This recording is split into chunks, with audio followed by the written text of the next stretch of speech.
padroeira de um povo a lutar, a gente mineira te quer exaltar, não só lá na serra. Amado irmão, amada irmã, jubilosos por este domingo, dia do Senhor, saúde e paz, na alegria de aqui estarmos congregados ao redor de nossa mãe, discípula exemplar, que nos inspira na escuta da palavra santa de Deus. Domingo, hoje, dia do Senhor, na igreja de todo o Brasil, se reveste de especial significado, pedindo de nós preces especiais, comunhão e gestos. Celebramos hoje a festa dos apóstolos São Pedro e São Paulo, o dia do Papa, do amado Papa Francisco, estreitando nossos laços, nossa confiança e nossa adesão filial neste caminho novo, desafiador, que ele aponta como sucessor de Pedro para a nossa igreja. Preparemo-nos para proclamar a palavra e viver a experiência bonita desta festa neste dia do Senhor. Recorro ao Tratado sobre as Obras do Espírito Santo de Ruperto de Deutz, um abade, quando diz: que Pedro tenha caído e lhe tenha sido permitido renegar seu mestre, eis uma bela e expressiva disposição do espírito de sabedoria. Pois Pedro, designado de antemão para ser o príncipe dos apóstolos, deveria receber de maneira especial um grande poder depois de Cristo. Mas onde e como um homem posto nas mais elevadas honrarias e tendo grande consciência de seu caráter sagrado poderia ser condescendente com os pequenos ou ter compaixão dos infelizes? Somente Deus é humilde por natureza. Ou antes de tudo, Ele mesmo é a humildade, a própria misericórdia. Por conseguinte, irmão e irmã, convinha que o apóstolo Pedro, predestinado e chamado a tamanha elevação antes de receber tão sublimes honras, tivesse uma razão maior e definitiva para experimentar, uma vez por todas, a humildade e a compaixão. Para tanto foi-lhe permitida a queda, para tanto foi entregue a si mesmo até a tríplice negação. Maravilhoso acontecimento permitido pela sabedoria divina. Admiremo-lo, nós que somos espectadores prevenidos, nós que temos os olhos abertos e sabemos discernir a sabedoria. Naquele tempo, Jesus foi à região de Cesareia de Filipe e ali perguntou aos seus discípulos: quem dizem os homens ser o Filho do Homem? Eles responderam: alguns dizem que é João Batista, outros que é Elias, outros ainda que é Jeremias ou algum dos profetas. Então Jesus lhes perguntou: e vós, quem dizeis que eu sou? Simão Pedro respondeu: tu és o Messias, o Filho do Deus vivo. Respondendo, Jesus lhe disse: feliz és tu, Simão, filho de Jonas, porque não foi um ser humano que te revelou isso, mas o meu Pai que está no céu. Por isso eu te digo que tu és Pedro, e sobre esta pedra construirei a minha igreja, e o poder do inferno nunca poderá vencê-la. Eu te darei as chaves do reino dos céus. Tudo que tu ligares na terra será ligado nos céus. Tudo que tu desligares na terra será desligado nos céus. Amado e amada de Deus, esta passagem narrada por Mateus no capítulo 16 se dá na região de Cesareia de Filipe, quando Jesus põe uma pergunta que é a nós, a mim, a você, nos interpela, e nós precisamos saber respondê-la adequadamente. Quem dizem os homens ser o Filho do Homem? As informações são muitas. Pensam João Batista, Elias, Jeremias ou algum dos profetas. Mas nós somos interpelados a responder: quem é ele? A resposta de Pedro é a resposta, é a nossa resposta.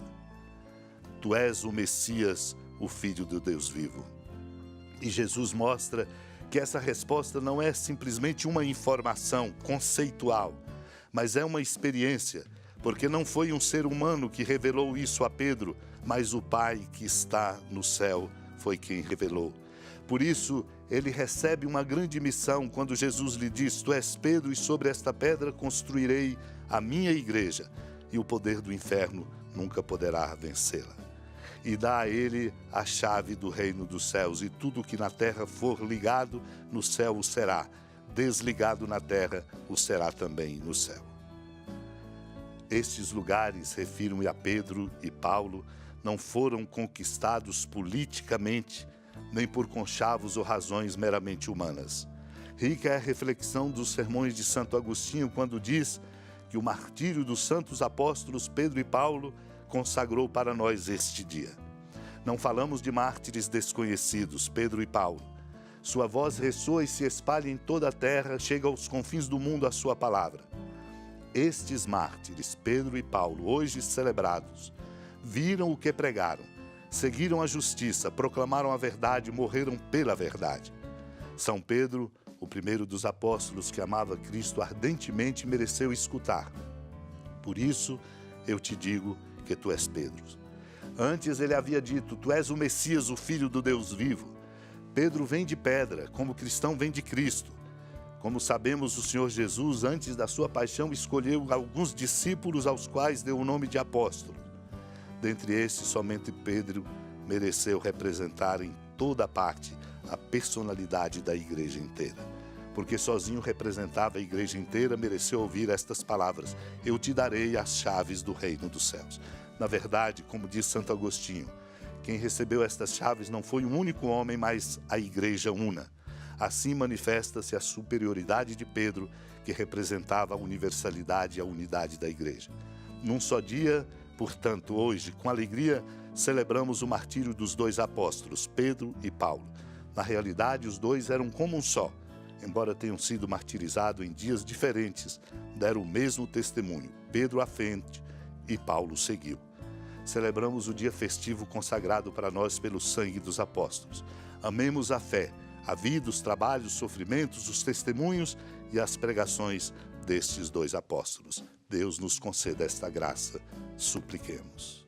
Senhora da piedade, Mãe Virgem do Cristo Deus. Lembrai-vos, ó piedosíssima Virgem Maria, que nunca se ouviu dizer que alguém daqueles que, tendo recorrido à vossa proteção, implorado a vossa assistência e reclamado o vosso socorro, tenha sido por vós desamparado. Animado com igual confiança, a vós recorro, ó Virgem das Virgens, e gemendo sob o peso dos meus pecados, me prostro a vossos pés. Não desprezeis as minhas súplicas, ó Mãe do Verbo encarnado, mas dignai-vos de as ouvir propícia e de me alcançar o que vos peço. Amém. Feliz padroeira de um povo a lutar, a gente mineira te quer exaltar, não só lá na serra, tu és esplendor de toda esta terra, também és fulgor. Amado irmão, amada irmã, com alegria do Santuário Basílica da Padroeira do Estado de Minas Gerais, a Senhora da Piedade, que da sua casa de clemência e bondade nos acompanha e nos abençoa, do alto da serra, magnífica arquitetura divina, a bênção de Deus, amor misericordioso, Pai, Filho e Espírito Santo, desça sobre sua família, proteja sua casa, sustente sua vida, fecunde o caminho missionário de nossa igreja, nos encha de sabedoria e permaneça conosco para sempre. Amém. Feliz padroeira